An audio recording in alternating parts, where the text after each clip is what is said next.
So this is something that's really, really good. I know I say that every time, but I mean it this time, all right? I'm not lying this time. This is one of those things that has been so buried that nobody does this anymore, and they're really missing out on a wonderful force. Imagine you have the spectator shuffle the cards and place them back in your hands behind your back, and you're still able to force any card you want on them. So this force is going to take place behind your back, which adds a little bit of an element of fairness because you can't see what's going on behind your back. So you place the cards behind your back, and when the spectators go around, or you, in fact, turn around, this is what the spectator sees.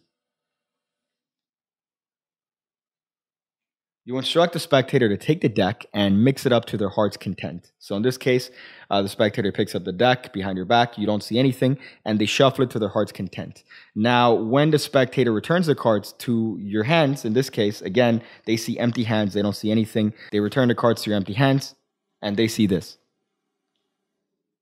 You gave me all the cards, right? Okay, some people take the cards and try to sneak them away or something. So do me a favor, sir. Take the top card of the deck and just look at that card. So you instruct the spectator to take the top card of the deck and look at the card. And of course, that card has been effectively forced. Even though the spectator shuffled the cards, even though the spectator saw your hands were empty, even though all those conditions still apply. So for this force, it's simplicity itself. We're going to pretend that this is my back, right? So that I don't actually have to turn around and scream out the instructions. So when you put the cards behind your back, all that's happening is that you're taking the top card, putting it into your palm, and holding the cards in this sort of way. So you notice, because of the angle, there's no way for the spectator to see that card in your palm. So really, you're not having to palm the card. You're just essentially having a card in your hand, and you're hiding it with your left hand. So right now, the card is in my palm, and I'm holding my right palm underneath my left palm. So this is what's taking place behind your back. When the spectators take the deck, your hands are still left in this position. Notice, again, they can't see anything because your left hand is covering the palm. So when the spectators return the cards to your hands, you're going to be in this position right here. So they're going to return it, and you're going to do the only move of the entire trick, which you're going to turn around briefly. You're going to turn back around, still holding the cards behind your back. You're going to tell the spectator, you gave me all of them, right?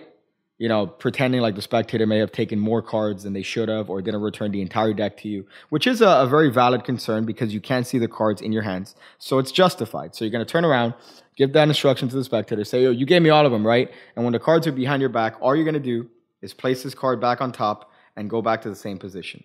That's all you're going to do. So that now when you turn back around to the spectator, you say, okay, so you shuffle the deck. Do me a favor, take the top card of the deck and just memorize it. Stick it anywhere you want back in the deck. I don't want to see it. And in that action, you force that card. So it's the simplest force ever. Everything seems fair. Everything seems copacetic. But ultimately, you're able to do a force where the spectator mixes up the cards behind your back, and you're still able to force a card. Or in this case, if you want, you could actually have a group of cards that you palm out. So once you do the move, you could actually palm a group of cards. And when the spectators return the cards to your hands, you could actually, in fact, add those cards back to the deck.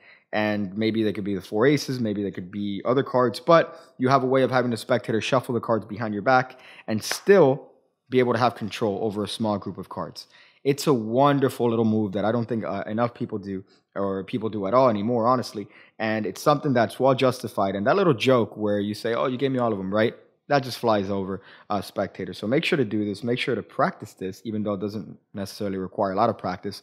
And you're going to have a wonderful force that you could do anytime, anywhere, with any deck of cards. Hope you guys are enjoying the exclusivity of Patreon here. I'm going to go figure out different ways to use penny loafers as a legal tender.